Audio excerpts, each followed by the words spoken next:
hidayah serta inayah oleh Allah Subhanahu wa Ta'ala. Shalawat beserta salam mudah-mudahan senantiasa terlimpahkan kepada Habibina wa syafi'ina Rasulillah sallallahu alaihi wasallam.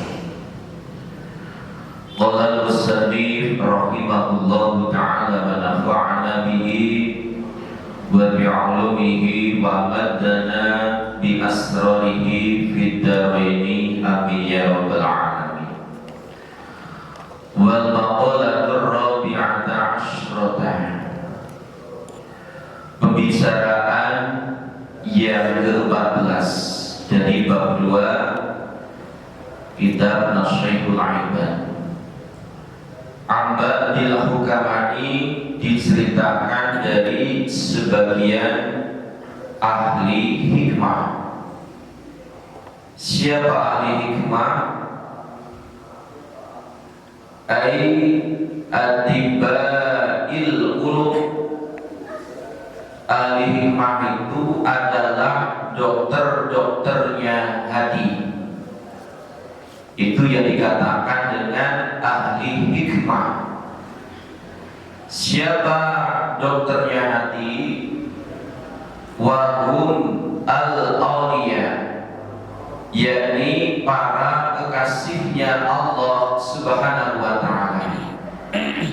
Jadi kekasihnya Allah Subhanahu wa Ta'ala dikatakan dengan atibaul qulub, dokternya hati. Jadi kita sakit badan, kita ke rumah sakit. Tapi kalau kita ingin sembuh hatinya, supaya dekat dengan para kekasihnya Allah Subhanahu wa Ta'ala. Man tawahhama, man barang siapa tawahhama, yang menyangka anna lahu, bahwasanya baginya waliyan, ada orang yang lebih bisa menolong, ada orang yang bisa menolong Allah yang lebih minallahi, daripada Allah Subhanahu wa Ta'ala, maka qolas, maka sedikit ma'rifatuhu, ma'rifatnya billahi, kepada Allah Subhanahu wa Ta'ala.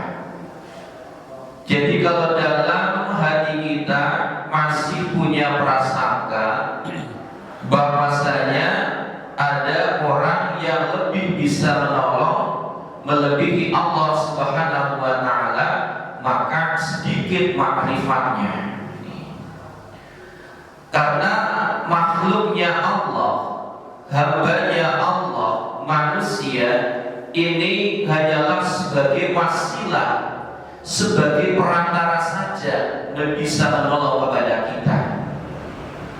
Maka ketika diri kita masih punya prasangka bahwasanya selain Allah lebih bisa menolong, maka sedikit makrifatnya kita pada Allah Subhanahu wa Ta'ala.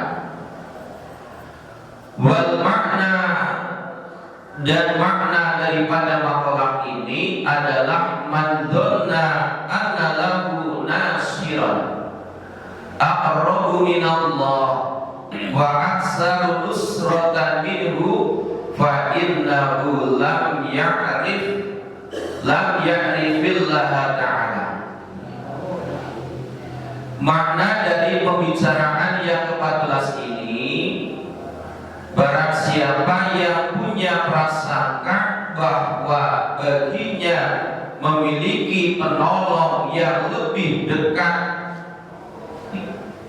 dibandingkan Allah Subhanahu wa Ta'ala, dan lebih banyak menolongnya dibandingkan Allah Subhanahu wa Ta'ala, maka fa inna lahu lam ya'rifillah, maka orang tersebut belum makrifat kepada Allah Subhanahu wa Ta'ala.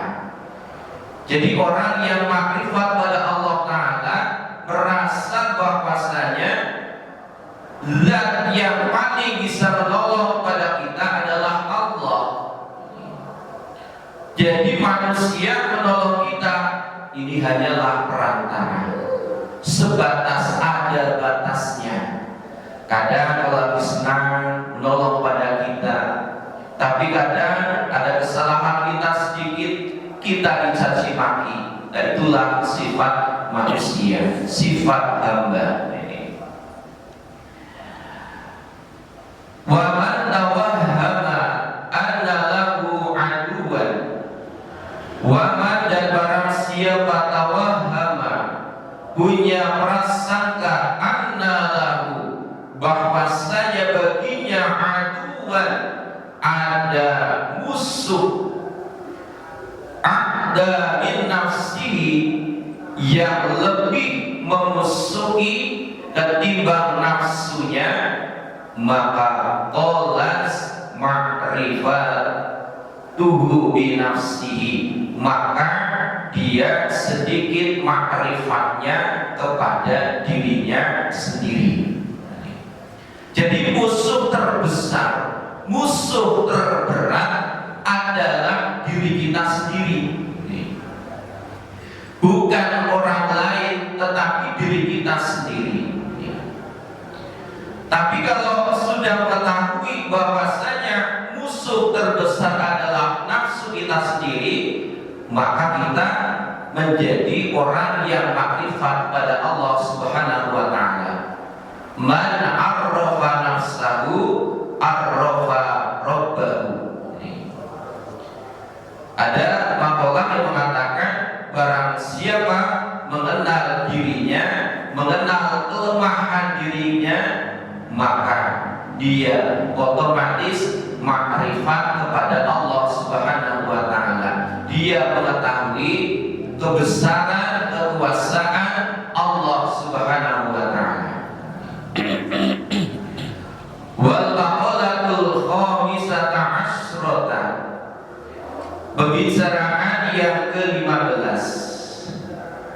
An Abi Bakr As-Siddiq radhiyallahu anhu, diceritakan dari sahabat Abu Bakar As-Siddiq radhiyallahu anhu,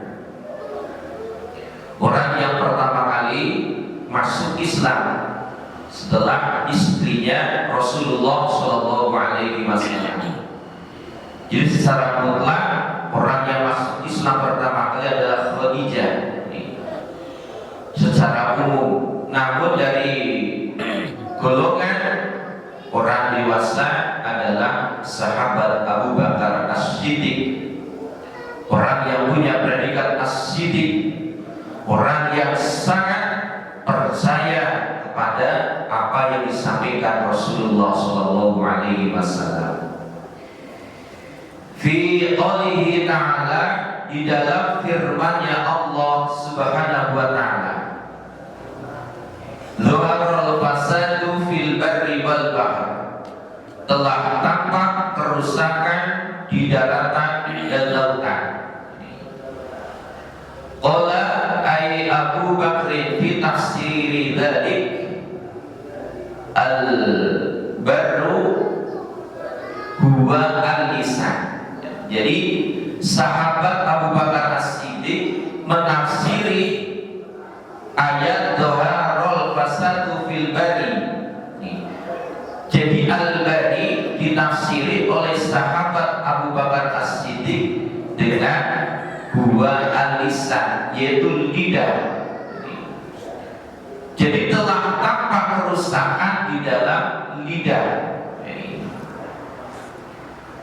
Wal bahru huwa al-qalbu, sedangkan lautan adalah hati. Fa idza fasada lisan bakas alaihi nufus, ketika lisan seseorang sudah rusak, maka banyak manusia yang menangis. Karena kecerobohan kita dalam berbicara membuat orang lain menjadi menangis. Tidak menangis air matanya, kadang menangis hatinya. Gara-gara apa? Gara-gara kadang lisan kita yang rusak dengan mencaci maki orang lain. Wa idza fasadal qalbu ba'ats 'alaihil malaikah. Dan ketika hati seseorang rusak, maka malaikat pun menangis. Jadi kalau hati kita rusak, malaikat itu menangis, kasihan kenapa hati kita ini menjadi rusak. Jadi hati itu diibaratkan dengan lautan, sehingga ada pepatah mengatakan dalamnya laut masih bisa diukur, dalamnya hati siapa yang tahu. Jadi sedalam-dalamnya laut masih bisa diukur, tapi hati kita, hati orang lain pun gak bisa diukur. Kadang di depannya baik, di belakang kadang juga tidak baik. Kenapa? Karena kita tidak bisa membaca hati manusia. Kemudian kenapa lisan itu hanya satu, sedangkan mata, telinga, hidung itu dua? Dijelaskan bahwasanya fa al-hikmah fil anna lisan wahid tanbihun lil 'abdi fi annahu la yanbaghi ay yatakallama illa fima yuhimmu.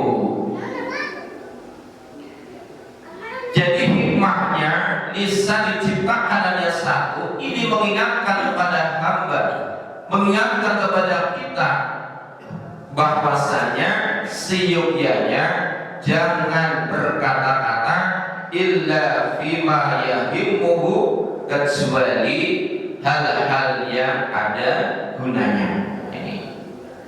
Wa fil khairi, dan di dalam kebajikan. Wa illa li anna lisan adzakir bi kulli lughatin kana dzikruhu lil madhkur al-wahid wallahu ta'ala. Ada yang mengatakan hikmah diciptakannya lisan hanya satu karena orang yang berzikir dengan memakai lughat apa saja, apakah la ilaha illallah atau subhanallah, alhamdulillah, wala haula wala quwata illa billah, yang disebut, yang dimaksud al-madhkur al-wahid, yaitu satu, zat yang satu, yaitu Allah Subhanahu wa ta'ala. Sehingga lisan itu hanya satu.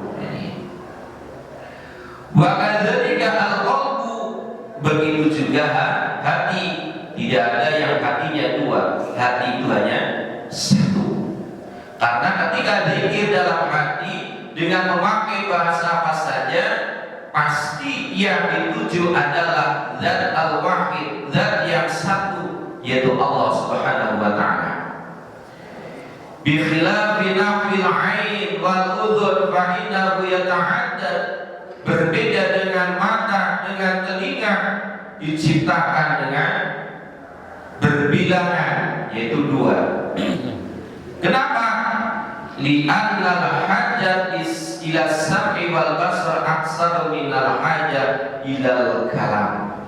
Karena kebutuhan pada pendengaran, penglihatan ini lebih banyak daripada kebutuhan dengan memakai perkataan, sehingga diciptakanlah